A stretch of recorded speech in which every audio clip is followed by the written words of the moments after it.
Bonjour à tous, mes chers petits auditores. Alors comme vous pouvez l'entendre, ma voix c'est toujours pas ça, mais ça commence à être un peu moins pire. Du coup, après avoir raté la date de printemps pour faire la revue de printemps, j'ai donc guetté avec assiduité la date de l'été ou... Non, en fait, je déconne, j'ai mis juste un rappel sur mon téléphone. Bref, si aujourd'hui c'est le premier épisode que vous entendez, sachez qu'en fait que vous êtes tombé sur un épisode un peu spécial, parce qu'en fait, à chaque changement de saison, c'est-à-dire aux équinoxes et aux solstices, tout simplement le 21, donc le 21 mars, le 21 juin, le 21 septembre et le 21 décembre.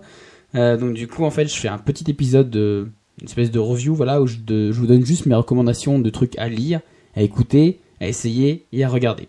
Bref, mes petits conseils pour vous occuper, pour progresser, ou tout simplement pour cerner un peu plus le personnage que je suis. J'ai déjà fait plusieurs petites reviews et vous les trouverez en cliquant sur le premier lien qui est en description. Bref, on commence. Alors, comme d'habitude, je vais vous conseiller et vous donner mon avis sur un livre, un podcast, un film et une application. Alors, commençons par le livre. Alors, comme cet été, vous risquez d'être occupé, donc je pense surtout profiter de pouvoir enfin sortir. Je vais donc finalement vous conseiller un livre qui est très intéressant, mais qui se lit, on va dire, en un peu plus d'une heure, grand max. Et ce livre, c'est La Voix de l'Archer de Paul Coelho. Oui, le même Paul Coelho qui est connu pour le livre L'Alchimiste. Donc du coup là il est sorti un nouveau livre qui est La Voix de l'Archer. Donc la voix V-O-I-E. Attention, c'est pas la voix celle que je n'ai plus par exemple. Donc en fait dans ce livre c'est tout simplement en fait le concept c'est un archer redoutable mais inconnu. Il enseigne à un jeune garçon tout l'équilibre de la vie à travers la métaphore d'un archer qui tire sur une cible. Voilà, donc là vous avez un petit peu le concept un peu du bouquin. Alors on va dire les points positifs c'est que c'est un livre qui est très très court. Mais genre, c'est-à-dire très court au point où des fois il y a à peine plus de quelques lignes par page avec des pages entières où il n'y a que des dessins. Donc du coup, voilà, c'est pour ça que je vous disais, il se lit quasiment, moi je l'ai lu en même pas une heure. Donc du coup, voilà, il se lit vraiment très vite, il est vraiment très fluide. Parce qu'en fait, le but, c'est pas de nous noyer d'arguments. C'est pas comme un autre livre de développement personnel où on essaie de nous passer des idées.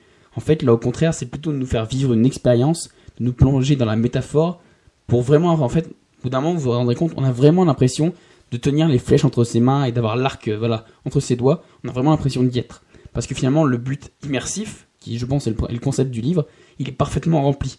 D'ailleurs, je vous conseille de vous isoler autant que possible le temps de lire ce livre, et vous verrez que finalement, en fait, ça permet de faire un gros travail sur soi-même, parce que ça aide vraiment à l'introspection. Les petits points négatifs, c'est qu'on va dire, c'est un livre qui est plutôt spirituel. Finalement, on n'apprend rien de concrètement applicable. C'est plus finalement changer son regard sur le monde, un peu finalement... Je sais pas si vous avez déjà lu, mais un peu comme les livres de méditation, par exemple. On vous apprend pas vraiment quelque chose de concret, mais c'est plus une nouvelle manière de voir les choses ou d'aborder des sujets. Et parfois, en fait, on trouve que ça manque presque un peu d'information. Parce que comme il n'y a que quelques lignes par page, et même des fois par chapitre, en fait, des fois, on a souvent envie d'en apprendre plus, d'en savoir plus sur cette espèce de sagesse millénaire. Et donc, du coup, pour ma part, il y a quelques sujets où, du coup, je suis resté un peu sur ma faim, parce que, en fait, on nous plonge dedans, mais comme c'est pas vraiment assez développé ou on pousse pas assez, du coup, on a l'impression de cette espèce d'expérience inachevée. Mais sinon, c'est vraiment un très bon bouquin, et donc si vous avez un peu de temps pour vous isoler un petit peu, je vous dis, à peine plus d'une heure pendant les vacances, ça vous fera vraiment une espèce de gros travail sur vous, et c'est un truc limite vous pouvez le relire plusieurs fois, ou en plusieurs parties différentes, je pense que c'est vraiment intéressant. Maintenant, le film. Alors le film que je vais vous recommander aujourd'hui, il s'appelle Le Stratège. C'est un film de Bennett Miller qui est sorti en 2011 avec Brad Pitt, Jonah Hill et Chris Pratt. En fait, ce film il raconte l'histoire vraie d'un entraîneur de baseball qui prend un jour conscience qu'il appartient à un petit club. Attention, petit club, pas dans le sens pessimiste, en mode il y a que des bouseux qui jouent dedans. Non, en fait, petit club dans le sens où tout simplement il n'a pas les moyens de rivaliser avec les grosses équipes, notamment par exemple les Yankees qui... Eux, dès que dans son petit club, dès qu'ils ont un bon joueur, pouf, automatiquement les Yankees, ils les démarchent. Et donc du coup, ils n'ont pas les moyens pour pouvoir rivaliser avec eux. Et donc du coup, il va complètement essayer de changer complètement de stratégie. Et en fait, il va recruter et même s'associer avec un génie en informatique et en statistique pour élaborer avec lui une nouvelle méthode. Parce que finalement, le constat qu'il y en a, c'est que les meilleurs joueurs, ils sont meilleurs parce qu'ils sont bons partout. Mais les statistiques, ils permettent de révéler des joueurs qui sont sous-évalués parce qu'ils sont très bons, mais dans un seul élément technique. Et donc du coup, en gros, plus ou moins, il va essayer de constituer une équipe, non pas qu'avec des joueurs excellents, un peu voilà comme les Yankees ou autres, mais voilà plutôt avec des qui sont excellents partout, mais plutôt voilà avec des joueurs qui vraiment sortent du lot, qui sont des génies, mais dans un élément précis. Par exemple, c'est juste la frappe ou juste la récupération. Alors, les plus, c'est que finalement, ce film, c'est l'exemple même du fait que pour avancer dans un domaine, il faut parfois aborder le sujet avec un regard complètement extérieur, complètement différent. C'est-à-dire de prendre finalement le risque de tester une méthode novatrice, même si elle peut paraître contre-intuitive dans un premier temps. Et donc du coup, dans le film, on voit donc le personnage principal qui est joué par Brad Pitt, qui finalement va à l'encontre de toutes les normes qui sont établies pour mettre en place une méthode qui va finalement finir par devenir la norme. Donc ça, on va dire, c'est les plus, c'est vraiment, en fait, ça aide vraiment à avoir voilà cette vision que, si on fait comme les autres, on a les mêmes résultats, et que des fois, le meilleur moyen pour progresser ou finalement pour sortir d'une impasse, c'est de quasiment revoir toute la conception depuis la base. Les moins, on va pas se mentir, c'est que à part quelques matchs qui sont remplis de suspense vers la fin, il n'y a pas vraiment d'action.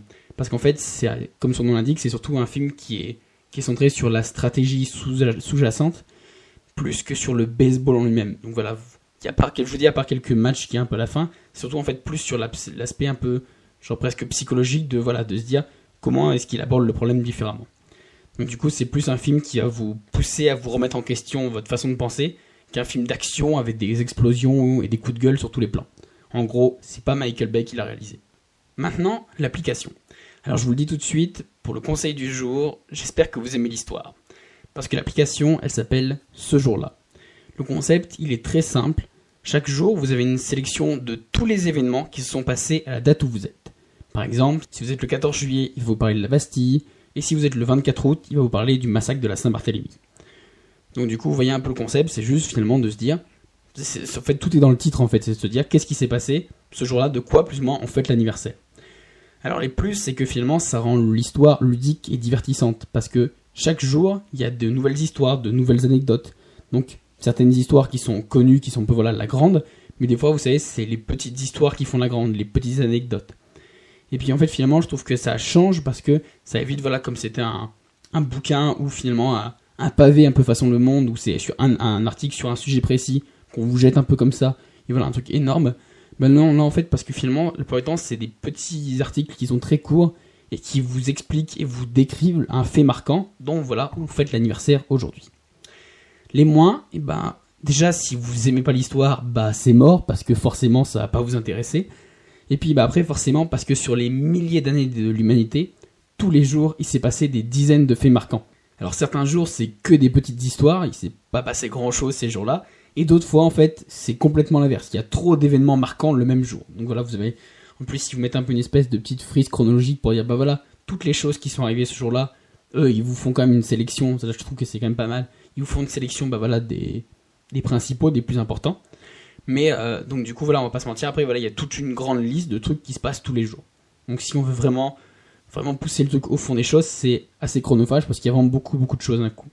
Mais ça, on va dire qu'on ne peut pas vraiment l'imputer à l'appli parce que c'est juste l'histoire qui est comme ça. Et donc du coup, il fallait aussi que j'en fasse une petite critique. Donc c'est sur ce petit point-là. Et pour finir, le podcast. Donc du coup, pour conclure cette recommandation d'été, je vais vous recommander le podcast ManageFix de Prisma Media. En gros, c'est décrire et analyser des méthodes de gestion et de management. Mais attention, je dis comme ça, on pourrait se dire que on va prendre les 30 meilleurs chefs d'entreprise ou la journée type de Bill Gates pour essayer d'en sortir les méthodes de management. Non, pas du tout. Ici, finalement, ces méthodes, elles sortent directement de nos séries préférées. Game of Thrones, House of Cards, Doctor House, Mad Men, Viking. Voilà, vraiment toutes ces séries-là. Donc du coup, à chaque fois, on va en prendre un personnage et on va analyser sa technique de management. On va pas se mentir, il y a quand même un certain penchant pour les méchants, ce qui est logique parce que très souvent, les méchants, c'est des leaders charismatiques, même si pour moi, le meilleur de tous dans le domaine, ça reste Negan. Du coup, tous ces épisodes, ils se décomposent comme suit. On prend une série, on prend un personnage, on remet un peu dans le contexte, un peu son histoire ou autre, on analyse ses méthodes de management, et là, finalement, on en sort ce qu'il faut garder et ce qu'il faut jeter. Donc en se disant, ça c'est une bonne idée, ou ça au contraire, c'est plus contre-productif que productif. Et finalement, en fait, ils en sortent des conseils qui sont vraiment pratiques pour nous aider dans la vie de tous les jours, et aussi surtout dans la vie d'entreprise, parce que c'est plutôt axé management. Et oui, donc du coup, c'est pour ça qu'il s'appuie aussi sur les méchants, et oui, parfois être dur, c'est une bonne méthode dans certaines situations. Alors les plus, on va dire que c'est vraiment l'aspect ludique, parce qu'on vous bassine pas avec des concepts de management qui sont écrits par des mecs, genre des espèces de Freud d'il y a 70 ans, non. Là, on nous parle avec nos mots, avec nos héros, nos idoles. Parce que du coup, on comprend parfaitement la psychologie des personnages. C'est pas comme si, voilà, on vous sortait juste une citation ou un concept qui était élaboré par un mec. Non, là, en fait, c'est nos séries préférées. On sait pourquoi chaque personnage, il fait ça. On sait, voilà, qu'il le fait ça par vengeance, par rancune ou parce qu'il n'a pas le choix. Et donc, du coup, réussir à sortir de ça des méthodes pratiques, concrètes et applicables, c'est vraiment un travail de titan qui est fait, je trouve, à la perfection dans ce podcast. Les moins... Et bah forcément, le problème en fait c'est que quand on parle d'une série qu'on n'a pas vue ou qu'on connaît pas, et bah forcément tout le concept il s'écroule parce que bah on manque de la connaissance de l'histoire et du personnage. On a plus ou moins parce que forcément c'est le concept même du podcast, c'est voilà de faire allusion par rapport à un type de personnage ou autre. Mais si vous connaissez pas ce personnage, bah forcément vous êtes largué pendant tout l'épisode. Voilà, ça je pense que c'est on va dire le petit point négatif. Ah oui, aussi petit conseil. Si vous voulez l'écouter, pensez à avoir suffisamment avancé sur la série pour éviter de vous faire trop spoiler. Parce que franchement, forcément, si vous avez vu que le premier épisode, et bah forcément, eux dans l'analyse, ne serait-ce que du personnage, ils vont forcément pousser un peu plus loin que le premier épisode pour voilà, cerner un peu plus le personnage. Donc voilà, essayez quand même d'avoir avancé un peu trop, un peu plus, mais vous inquiétez pas, c'est pas que du spoil. Voilà, bah c'était mes conseils pour cet été 2020. Donc d'ailleurs, même si vous voulez proposer des conseils, des livres, des podcasts, des applications ou des films, et bah cliquez sur le deuxième lien en description, vous allez voir c'est celui avec la page Facebook, et donc du coup, si vous êtes suffisamment, ce que j'aimerais bien, si vous êtes suffisamment voilà, à donner un peu vos retours, je vous ferai un épisode review 100% abonné, donc voilà, en gros que en mode échange, que avec vos idées, si vous avez même une petite critique ou autre, il n'y a pas de souci. Mais forcément, on est sur un peu un podcast de gestion du temps, donc pour éviter la procrastination, et la loi de Parkinson de s'en mêler.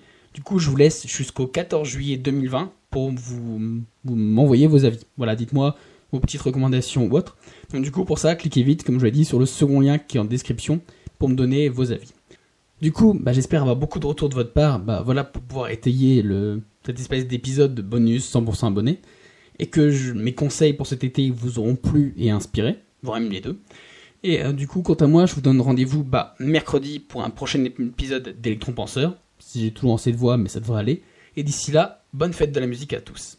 Ciao!